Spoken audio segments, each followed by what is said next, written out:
Young tiger NTR, Bobby కాంబినేషన్లో నందమూరి కళ్యాణ్ రామ్ నిర్మిస్తున్న cinema జై లవ్ కుశ. సినిమాలో ట్రిపుల్ రోల్ చేస్తున్న తారక్ మొదటిగా రివీల్ చేసిన జై పాత్ర అందర్నీ ఆకట్టుకుంది.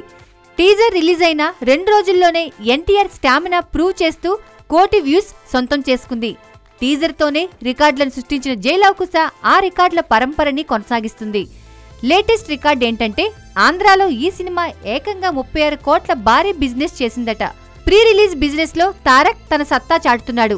కేవలం ఆంధ్రాలో ఈ రేంజ్ బిజినెస్ ఏ సినిమాకు జరగలేదు. ఇక తెలుగు రాష్ట్రాల్లో జై లవ్ కుశ 70 కోట్ల బిజినెస్ చేసిందని తెలుస్తుంది.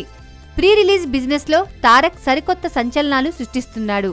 రాశి ఖన్నా, నివేతా థామస్ హీరోయిన్స్ గా నటిస్తున్న ఈ సినిమాకు దేవిశ్రీ ప్రసాద్ మ్యూజిక్ అందిస్తున్నాడు.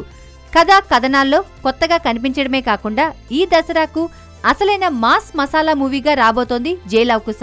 ఇక పోటీగా మహేష్ స్పైడర్, బాలయ్య పైసా వసూల్ రిలీజ్ కు సిద్ధమవుతున్న జై బిజినెస్ ఏమాత్రం తగ్గట్లేదు. సెప్టెంబర్ 21న రిలీజ్ కన్ఫర్మ్ చేసుకున్న ఈ సినిమాపై ఫ్యాన్స్ లో అంచనాలు తారాస్థాయిలో ఉన్నాయి. ఇక జై లవ్ కుశ సెకండ్ టీజర్ ఆగస్టు 1న రిలీజ్ చేసే ఆలోచనలో ఉన్నారట దర్శక నిర్మాతలు. జైతో అదరగొట్టిన తారక్ లవ, కుశల పాత్రలలో ఎలా కనిపిస్తాడో చూడాలి.